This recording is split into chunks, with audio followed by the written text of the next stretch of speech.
Hello everyone, good morning and welcome back to my channel. কেমন আছো সবাই? আশা করছি খুব ভালো আছো, চুটিয়ে শীত এনজয় করছো। সবার তো কম বেশি বিয়েবাড়ি পড়ছে, সেটাও চুটিয়ে আনন্দ মজা করছো সবাই নিশ্চয়ই। আর আমার হয়ে গেছে বিয়েবাড়িতে ঘুরে খেয়ে কাজ করে সমস্ত কিছু করে ভীষণ শরীর খারাপ, গলার অবস্থা ভীষণ খারাপ। এইভাবেই আজকে ভয়েস ওভার দিতে বসে গেছি, নয়তো কিচ্ছু করার নেই, ব্লগ আপলোড করা হবে না। আর আজকে দাদা ভাই, দিদি ভাই, ননদ সবাই চলে যাবে বাড়ি ছেড়ে, বাড়ি পুরো ফাঁকা হয়ে যাবে। আর আমি এদিকে সকাল সকাল গাদা গুচ্ছার জামা কাপড়, যেগুলো বিয়ে বাড়িতে 4-5 দিন ধরে পরা হয়েছে, ওগুলো পুরো চেয়ার ভর্তি হয়ে পড়েছিল, সেগুলো ভাঁজ করতে লেগে গেছি ভাতটা বসিয়ে। শুধু ভাতই রান্না হবে আজকে। আর এদিকে দেখো দাদা ভাইয়ের সঙ্গে ছেলে বসেছে দাবা খেলা শিখতে, ও পারে না। আর এদিকে এক পুচকে মোবাইল ঘেঁটে যাচ্ছে। ওকে আবার আমি কি যেন একটা জিজ্ঞাসা করলাম, আমি এখন ভুলে গেছি, সেটা আবার উত্তর দিল।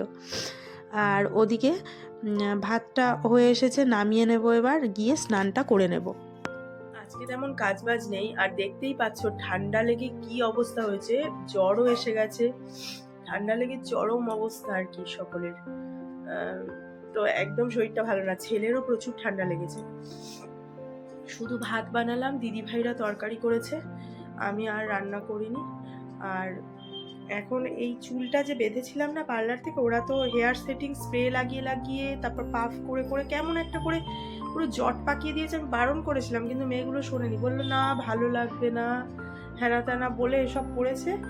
এই চুলটাকে এখন বসে বসে ছাড়াতে হবে। আর দেখতেই পেলে সমস্ত জামা কাপড় বিয়ে বাড়ির এই 3-4 দিন ধরে যা যা জড়ো হয়েছিল সমস্তগুলো ভাঁজ করে ফেললাম। এখনো আলমারিতে তুলে নিই, ভাঁজ করে এই যে এইভাবে রাখা আছে, এখানে কিছু ভাঁজ করে রাখা আছে, আর এইখানটায় চেয়ারের ওপর ভাঁজ করে রাখা আছে। আর এইখানে ছেলে এসে আবার ছেড়ে জড়ো করে দিয়েছে। হ্যাঁ, আবার স্নানের আগে ছেড়ে জড়ো করেছে ওখানটা।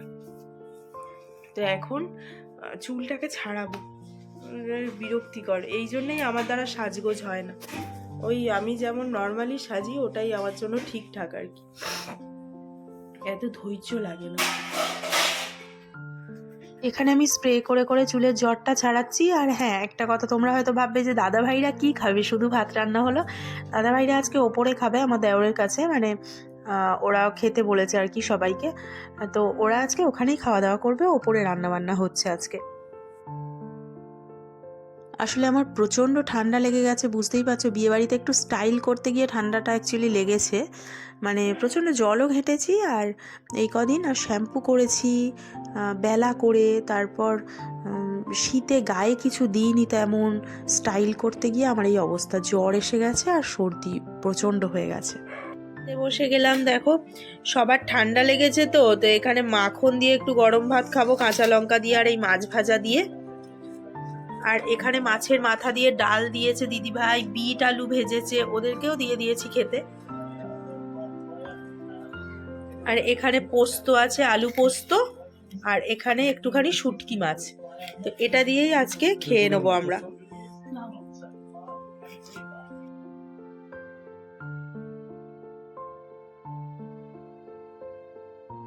বেশ ভালো ঠান্ডা পড়েছে। আর এখন সন্ধে 7টা বাজে। এদিকে দেখো আমি একটু কুরকুরে খাচ্ছি বসে বসে। কেউ নেই বাড়িতে, ছেলে ওই বাড়ি দিদি ভাইদের বাড়ি গেছে, দিদি ভাই ডাকলো, ফিশ ফিঙ্গার খেতে গেছে ওই বাড়ি। আর অভিজ্ঞাতে কাজে, আমি খাচ্ছি কুরকুরে বসে বসে। এখন রাত্রে রুটি তরকারি করবো, একটু রুটি আর ফুলকপি আলু ভাজবো। তারপর ছেলে এসে আমার মাথা ব্যথা করছে বলে মাথাটা প্রথমে টিপে দিল, তারপর আমার কোলের কাছে দেখো কিভাবে বসে মাথায় হাত বুলিয়ে দিচ্ছে। মানে খুব ভালো লাগছিল, মানে ভাষা নেই আর কি। তারপর নিজেই চা গরম করে এনে আমাকে দিল, বললো মা একটু গরম গরম চা খাও। চা করাই ছিল, মাইক্রোওভেনে গরম করে বাবাকে দিল, আমাকে দিল, এইগুলো করে গো টুকটাক। তারপর বললো চাটা খাও, দেখবে মাথা ব্যথা সেরে গেছে। কিন্তু আমার মাথা ব্যথা সারে না, যাই হোক। তারপর ওর আদর খেয়ে গরম গরম চা খেয়ে তারপর বসে থাকলে তো চলবে না, রাত্রি 9:30 বাজতে যায়। তাই জন্য তখন চলে গেলাম কটা রুটি করতে। রুটি আর বেগুন ভাজবো, বেগুনটা ভেজে বেগুন পোড়া যেভাবে মাখে ওইভাবে মেখে নেবো। এটা অভিক খুব পছন্দ করে, ছেলে আজকে খেলো না, জানো তো, বেগুন পোড়া দিয়ে রুটি, মানে বেগুন ভাজাটা যে মাখলাম অন্যদিন ও মানে খুব ভালোবেসে খায়, কিন্তু আজকে খেলো না। যেই দেখেছে ফ্রিজে একটুখানি চিলি পনির রাখা আছে, বললাম আমি পনির দিয়ে রুটি খাবো, ও চিলি পনিরটা খুব ভালোবাসে, তো তাই জন্য ও পনির দিয়ে রুটি খেলো। আর আমি আর ওর বাবা এইটা দিয়েই খেলাম, বেগুন ভাজাটা মাখা দিয়ে। আর একটা বড় ভুল আমি করে ফেলেছি, তোমাদেরকে বলি সেটা। দাদা ভাইরা যখন বেরিয়ে গেল বাড়ি থেকে, তখন না আমি ঘুমিয়ে পড়েছিলাম। ঘুম থেকে উঠেছে, ডেকেছে, ওপর থেকে খাওয়া দাওয়া করে এসে রেডি হয়েছে, ওরা রেডি হয়ে আমরাও খাওয়া দাওয়া করে নিচে আমি শুয়ে পড়েছিলাম, ছেলে জেগেছিল। তো ছেলে গিয়ে আমাকে ডাকলো, মা জেঠুরা চলে যাচ্ছে, ওঠো। তা উঠেছি, উঠে না ঘুমের মধ্যেই আমি প্রণাম টনাম সারলাম, কিন্তু ভিডিওটা যে করব সেটা আমার একদম মাথা থেকে বেরিয়ে গেছে। মানে এতদিন তোমাদেরকে দেখালাম এগুলো আমাদের মানে আমাদের বংশের আর কি, বাড়ির দত্তবাড়ির বড় ছেলে, বড় বউ, বড় মেয়ে, এদের সবাইকে দেখালাম, দেখিয়ে চলে যাওয়ার মুহূর্তে আমি ভিডিওটা করলাম না। মানে এত নিজের ওপর রাগ হচ্ছে কি বলবো, মানে ঘুমের ঘোরে ওদেরকে টাটা বাই বাই বলে দিলাম, আর তোমাদের জন্য ভিডিওটা শ্যুট করতে আমি একেবারে ভুলে গেছি। আসলে ভীষণ শরীরও খারাপ, আর ঘুমের মধ্যে আমার ওটা মাথাতেই নেই, সত্যি কথা যেটা, মানে একবারও স্বীকার করতে লজ্জা নেই যে আমি ভুলে গেছি, যে ঘুমের মধ্যে মাথাতেই এলো না ওটা। তো দেখো গল্প করতে করতে ওরা চলে গেল, ওই তখন বিকেল 4:30 নাগাদ বেরিয়ে গেছে। তো এদিকে দেখো আমি তোমাদের সঙ্গে গল্প করতে করতে সমস্ত কাজটাই আমার এগিয়ে গেল। আর শরীর খারাপ নিয়ে আজকে একদমই পারছিলাম না, একদমই মনে হচ্ছিল না যে রান্না করি উঠে, কিন্তু কিচ্ছু করার নেই, করতে তো হবেই, খাবো কি। আর সবসময় বাইরের খাবার ভালোও লাগে না, তাই জন্যেই আরও করা। যদিও খেতে পারিনি, আমি একটা রুটিও গোটা খেতে পারলাম না, এতটাই শরীরটা খারাপ লাগছে। আর সর্দি হলে তো মুখে কিছুই ভালো লাগে না সেইভাবে।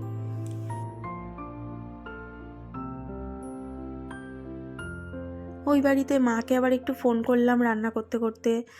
মায়ের আবার বুধবার চোখের ডক্টরের কাছে যাওয়ার আছে, মানে অপারেশনটা হতেও পারে নাও হতে পারে, মানে প্রেশার কমে গেলে হবে চোখের, আর না হলে হবে না। তোমাদেরকে আগের দিনই, আগের বুধবারের ভিডিওতে, বৃহস্পতিবার ওই ভিডিওটা আমি আপলোড করেছিলাম, তোমরা দেখেছিলে, যে বারবার অপারেশনটা ক্যান্সেল হয়ে যাচ্ছে। দেখা যাক এই বুধবার কি হয়। মায়ের অপারেশন হলে মায়ের কাছে গিয়ে আবার 2 দিন থাকতে হবে। আবার 22 তারিখে ছেলের রেজাল্ট আছে, আজকে নোটিশ পেলাম।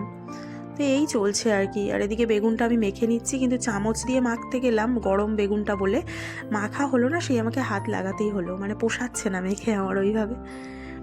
তো এবার খেতে দিয়ে দেবো এটা মাখা হলে। তো আজকে ভিডিওটা বন্ধুরা এই পর্যন্তই। প্রতিদিনের মতো তোমাদেরকে আরও একবার বলি যে যদি ভিডিওটার কিছু ভালো লেগে থাকে তাহলে প্লিজ একটা লাইক কমেন্ট করে দিয়ে যেও, আর আমাকে যদি তোমাদের ভালো লাগে তাহলে সাবস্ক্রাইব করে পাশে থাকার অনুরোধ রইল। তো টাটা, আজকের মতো সবাইকে গুড নাইট, সকলে খুব ভালো থেকো, সুস্থ থেকো।